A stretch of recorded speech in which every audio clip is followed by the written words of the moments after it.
Every story is a ticket to somewhere extraordinary. No need to pack a bag, just settle in and let the words transport you.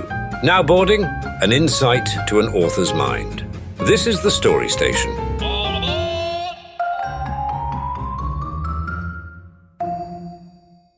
My name is Sian Ann Bessey, and I am originally from Wales in the UK. Came to the US as a student and married an American, and here I am. I now live in Southeast Idaho, and I have been writing for over 20 years, probably coming up on about 25 years, so a long time. And I've written in multiple genres. Most of the time I write in historical romance. I also do some contemporary romantic suspense, and I've written some children's books.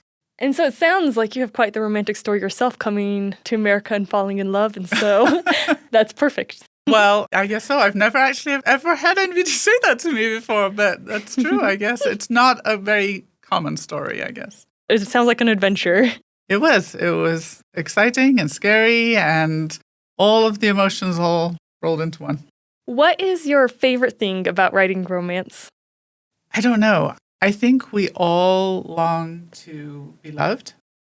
I think we all hope for that magic spark that we feel with one person, maybe more than one person.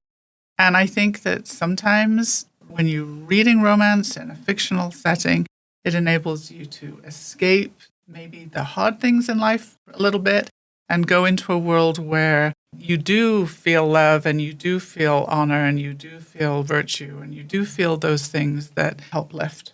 There's a lot of ideals, it sounds like. Yeah. I mean, none of us have ideal lives and we're all going through hard things, but love is a really strong, maybe the strongest emotion that is in the world. And if we can tap into that, I feel like it's a good thing. It's probably one of the things that makes it one of the most relatable forms of storytelling, I think. Yeah, I would agree. What do you think is the hardest thing about writing romance? The kissing scenes. Well, I've written many books, and one of the hard things when you've written multiple books is not having things sound the same.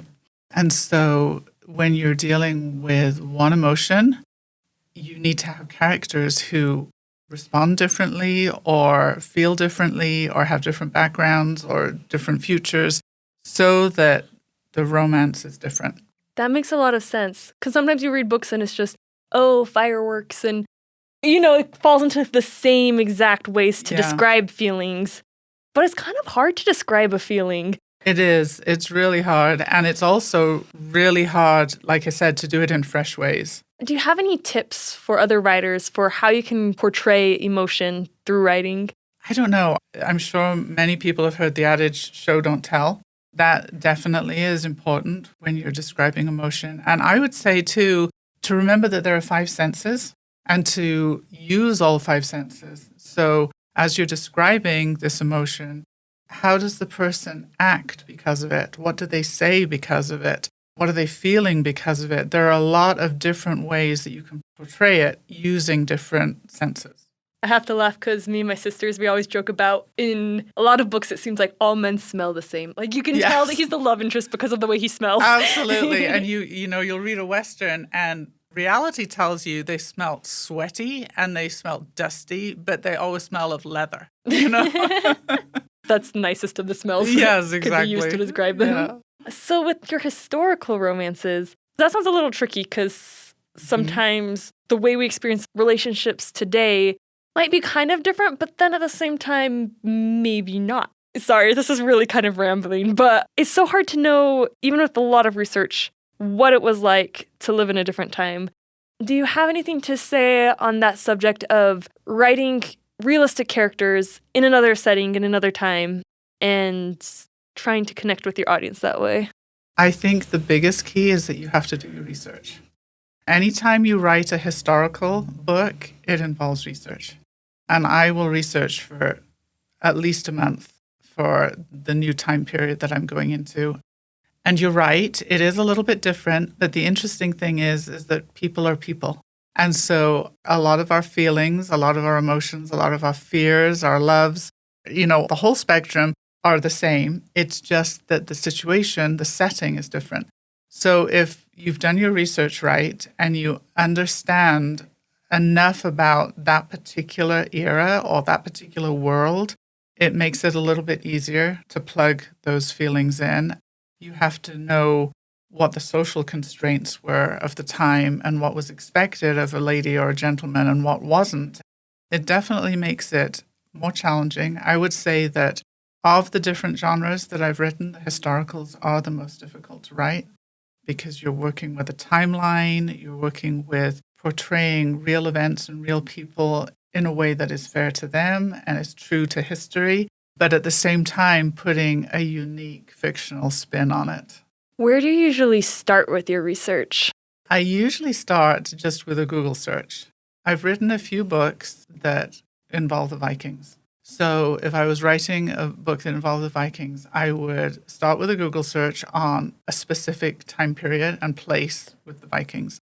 And then you get a whole, it churns out a whole list of different resources.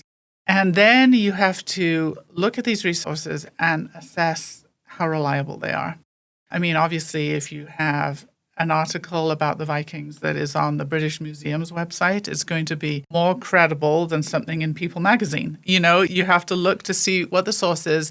And then I always go to the very bottom of an article or the bibliography in a book or the credits in a documentary, and I look to see what their sources were. And I write a list of those sources. And if I get any that cross over where multiple people have used a specific resource, then I can be fairly sure that I'm getting to a primary resource and one that will probably be helpful. So I start whittling it down, and then I will go to the library or I will order books. And when I find a book that is specific to the era or the event or the person that I'm studying, I'll read through it 2 or 3 times, marking it up, highlighting parts that I think will help with my particular book, and then I dive into writing. Thank you. That's really helpful. It's hard to know sometimes when to start with research. It can be a big rabbit hole. Yeah, but there's kind of deepening layers, and I feel like there's just so many little tiny details and things to get right in a historical book. So that's really smart to go over it several times and really take note of what's useful information, and it's probably all somewhat useful. Yeah, some is more than others. It all depends on the direction your story is going. What do you think is the trickiest part about writing suspense? The trickiest part is probably the timing. You have to get the pacing right in a suspense book. You have to have a build-up, you have to have a climax, and then, of course, you have to have the resolution. You have to drop enough hints along the way that people are kind of coming along the journey with you, but not so many that you give the story away, and make it obvious, especially who the bad guy is or how they're going to escape or, whatever that is. I actually enjoy putting a little bit of suspense even in my historicals. So my historicals will have a little bit of that in it too. But my contemporary suspense, some I've written by myself, some I have co-authored with Tracy Hunter Abramson, who is a well-known name in the suspense genre.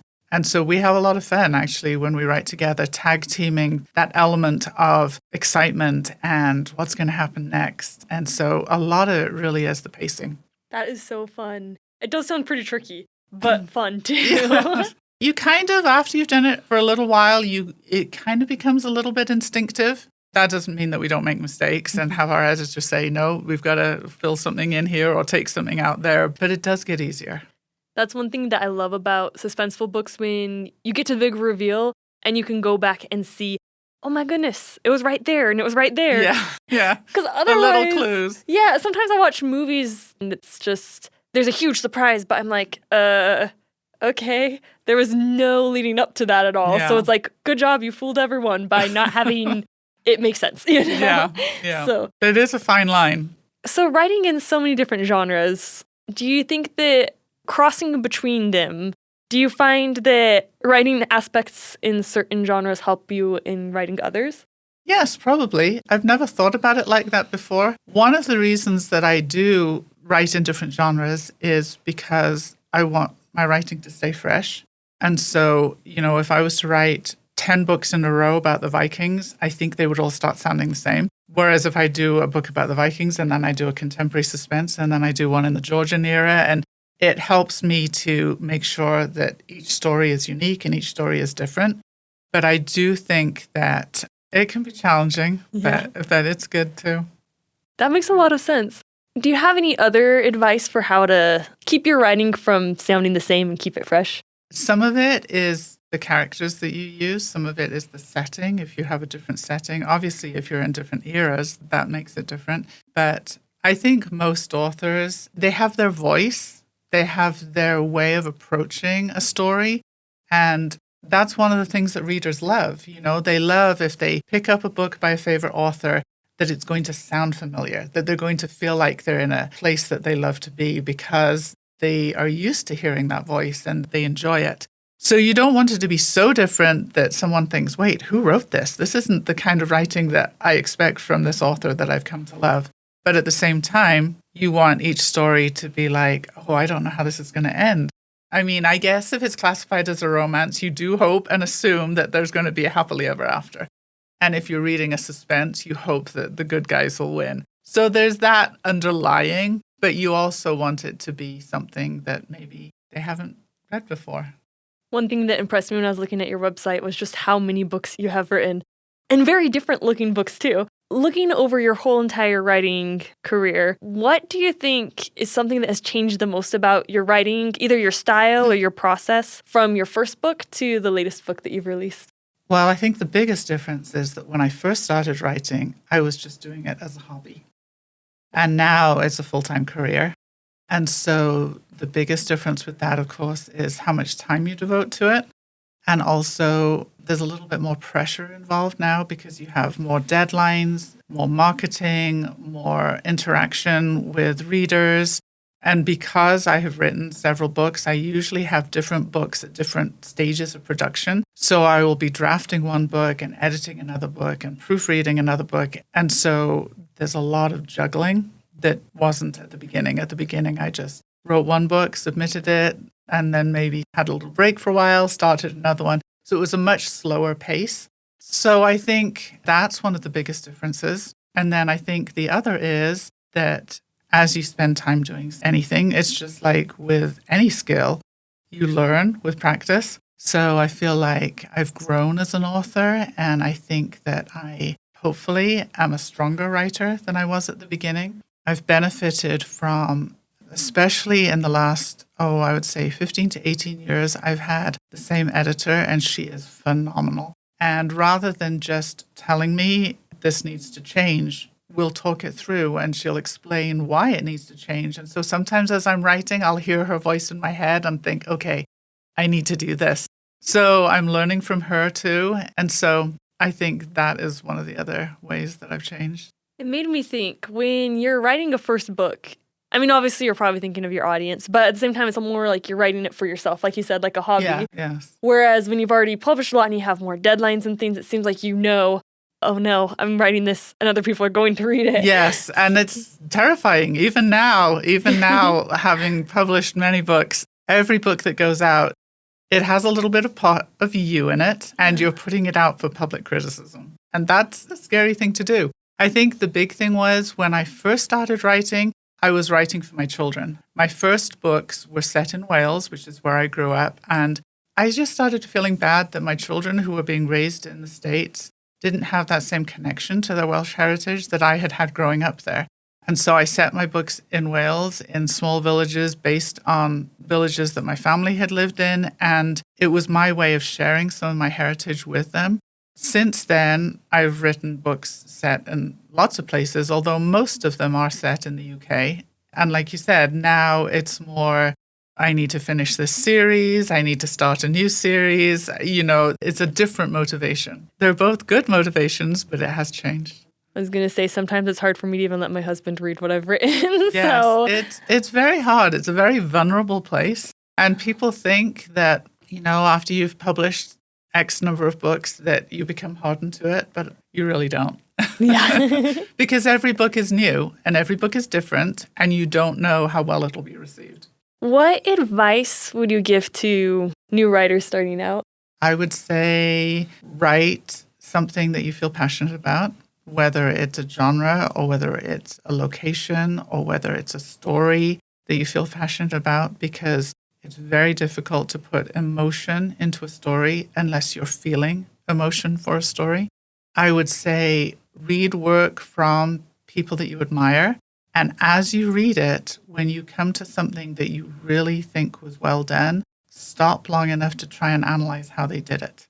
How did they make you feel this way? Or how did they describe something so well that you can see it in your mind's eye? Or how did they write so that you don't want to stop turning pages? Whatever it is, it triggers.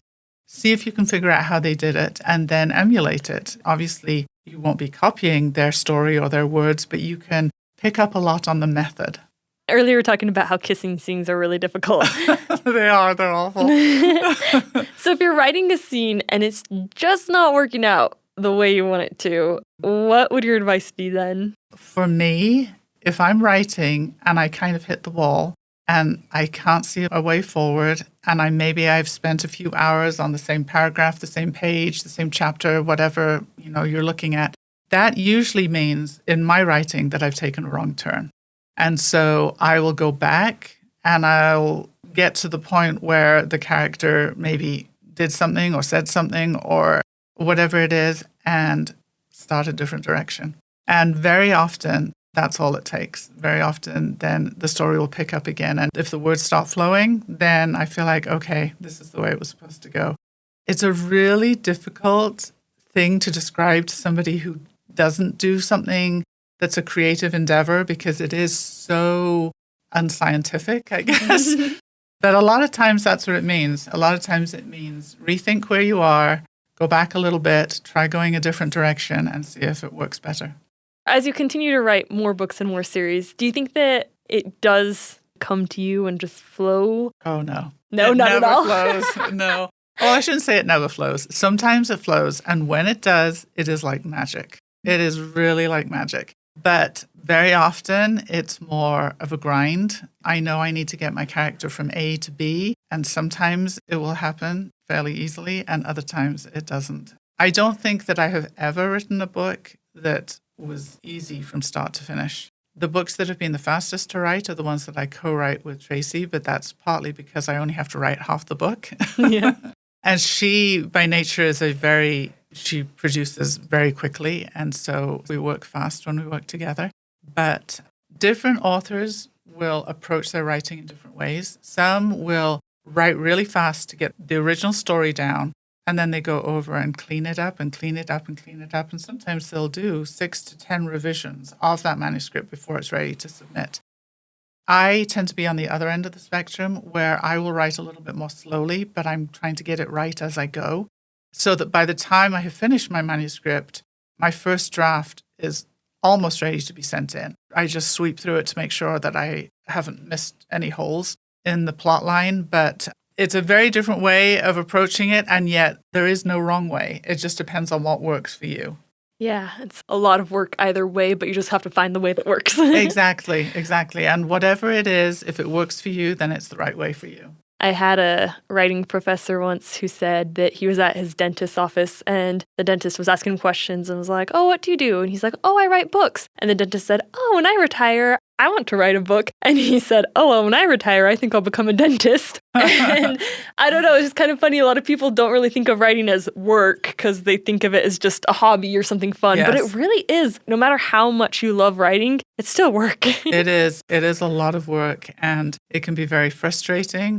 It's the type of work that has highs and lows, for sure. And then it also has some of the drudgery in the middle, where we jokingly talk about getting through the murky middle of the book. For some people, that's the hard part. For some people, starting is the hard part. For some people, ending is the hard part. But whatever stage, it is really hard and it's very time consuming. I know that sometimes you hear about people who dream of a story, write it down, and they're done. But that very, very rarely happens. Do you write more sequentially, having the beginning, middle, and end in mind, or do you jump around to different scenes? I usually write sequentially. If there's a particular scene that's in my head that is a little further on in the story, I will sometimes try and get that scene down. But 99% of the time, I'm writing sequentially. And that's partly because I'm more of a pantser than a plotter. And so for those who may not know those terms, if you're a plotter, then you tend to plot the entire book out before you start writing. If you're a pantser, then you fly by the seat of your pants and you are kind of creating the story as you go.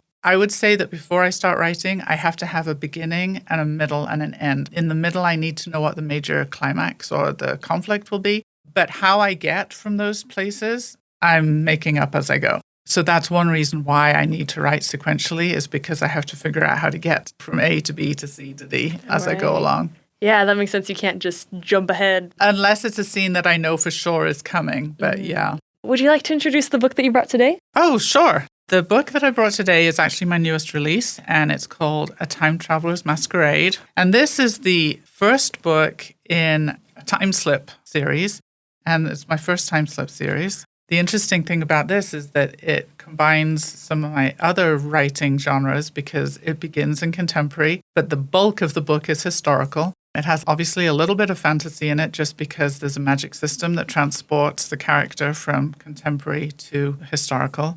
Each book in the series will be a standalone book, but the series name is McQuivey's Costume Shop, and that is what will bind these books together because the magic system or the time slip system in this is a costume shop.